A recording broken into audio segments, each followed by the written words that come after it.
Good morning. Ngasi nomaji nimit ko nomaji nimit ke card ki me se apetang yeminarasi nomaji nimit ahambada number ko number se 156 lere aduga color dana pink color gumba kai gumba do minus chine bibe ko nomaji nimit se aduga amana chak thong bada ina kino masum hapon haina ko nomaji nimit se akoina happa ya ba se kai no hai kan se chini ngang ba se katang happy ba ching show matam da ko adu su yai ko do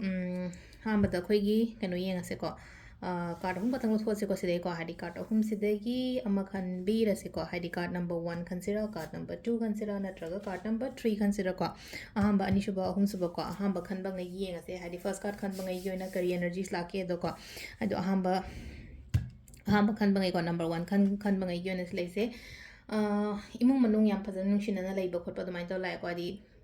happy family ko happy family adagi husband wife relationship kari kara yam phajana leiba ko mi punba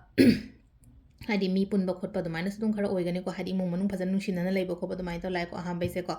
even hai tare ko agi business to oiro amado oiro thabai khang ju dum phaba khotpa dumai lai ko positive oiba kenoni ko hadi positive energies ni ko ahamba lai ba number 1 khan ba ngai yona haraga di ko number 2 sem hadi khudong chaba gumba yamna lak point or ko khudong chaba ni khangde growth ni khangde success ni khangde adumai taro ko adu lai ko hadi number 2 khan bangai yoina haraga di ko number 3 disu hadi makal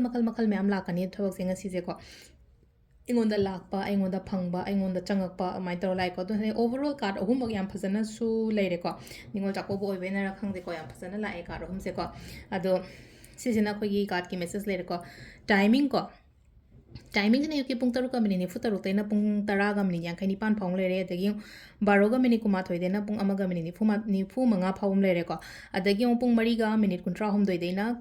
keno phaw ko mapan ga minute kuni thoi phawum lere adagi amana baro ga minute kuntra mari dena ani ga minute trama thoi phawum lere ka nungalam dagi na ahum ga mini fu tare tena manga ga minute ko hum doi phawum lere ko sijina khoi gi ngasi gi oina phaba timing ne keno ne ko ado amana ai ma'am da keno ma haijiram ge ko hadi sengau thamgi ba khot ki ba ma'am do ngasi lotho ga dum ai gi locker da kai da hapsan bi ba yarani ko akoina nan lakshmi gi kuber gi adagi mamang da sum sem gi bo khot ki ba le lai kat pada na han puja to da hap sengau ngai do ai gi locker da kai da dwai taraga thamjan biro ko phajana